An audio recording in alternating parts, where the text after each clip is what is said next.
থাকবে না কোনো রক্তপাত, থাকবে না কোনো মারামারি, কাটাকাটি, চাঁদাবাজি, টেন্ডারবাজি। এরকম একটি সুন্দর সোনার বাংলাদেশ পাওয়ার আকাঙ্ক্ষা নিয়েই কিন্তু জনগণ গত 5ই আগস্ট বাংলাদেশকে ফ্যাসিবাদ মুক্ত করেছিল। বর্তমানে এমন একটি সময় আমরা যাচ্ছি বা এমন একটি সময় বাংলাদেশ অতিবাহিত করছে যে আমরা একটি দীর্ঘ লড়াই সংগ্রাম এবং রক্তস্নাত গণঅভ্যুত্থানের মাধ্যমে এই বাংলাদেশকে গত 5ই আগস্ট ফ্যাসিবাদ মুক্ত করেছি।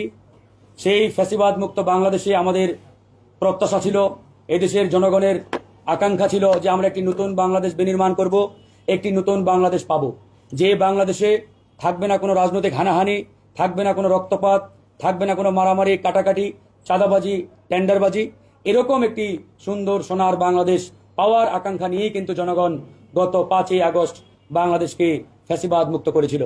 কিন্তু অত্যন্ত দুঃখের এবং পরিতাপের বিষয়, আজকে আমরা বিভিন্ন রাজনৈতিক দল নির্বাচনের কথা বলছি, সংস্কারের কথা বলছি, বিচারের কথা বলছি, কিন্তু বাস্তবিক অর্থে নির্বাচন, সংস্কার, বিচার এই কার্যক্রমগুলোর অগ্রগতি কতটুকু সেটা কিন্তু বড় একটি প্রশ্নের বিষয়।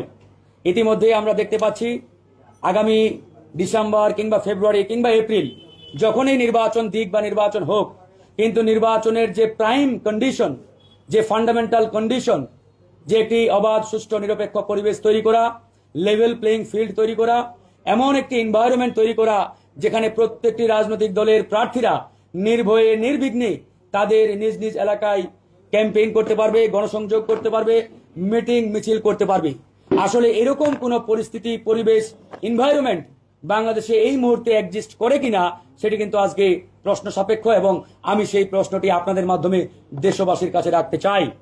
ইতিমধ্যে আমরা দেখেছি গণ অধিকার পরিষদের বিপ্লবী সভাপতি, ডাকসুর সাবেক ভিপি জনাব নুরুল হক নূর, যিনি বারবার কারা নির্যাতিত হয়েছেন, ফ্যাসিবাদের আমলে সবচাইতে বেশি নির্যাতনের শিকার হয়েছেন এবং ফ্যাসিবাদের আমলে শত শত হামলার শিকার হয়েছেন, বাধার সম্মুখীন হয়েছেন, তারপরেও কিন্তু দমে যান নাই।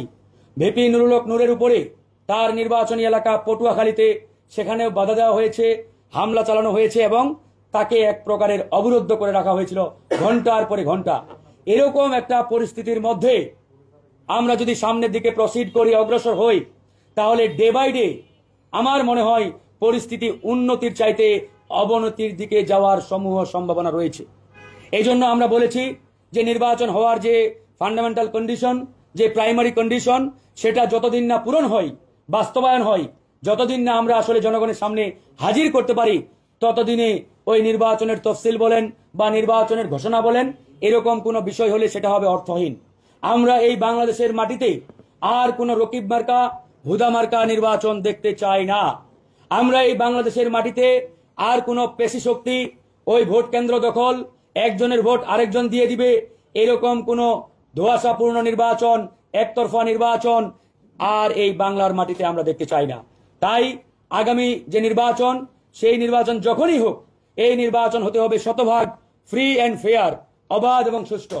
এই নির্বাচনে প্রত্যেকটি দল, প্রত্যেকটি প্রার্থী নির্ভয়ে নির্বিঘ্নে যাতে অংশগ্রহণ করতে পারে এবং ভোটাররা যাতে নির্ভয়ে ভোট কেন্দ্রে গিয়ে তাদের পছন্দ মতো প্রার্থীকে ভোট দিয়ে নির্বাচিত করতে পারে।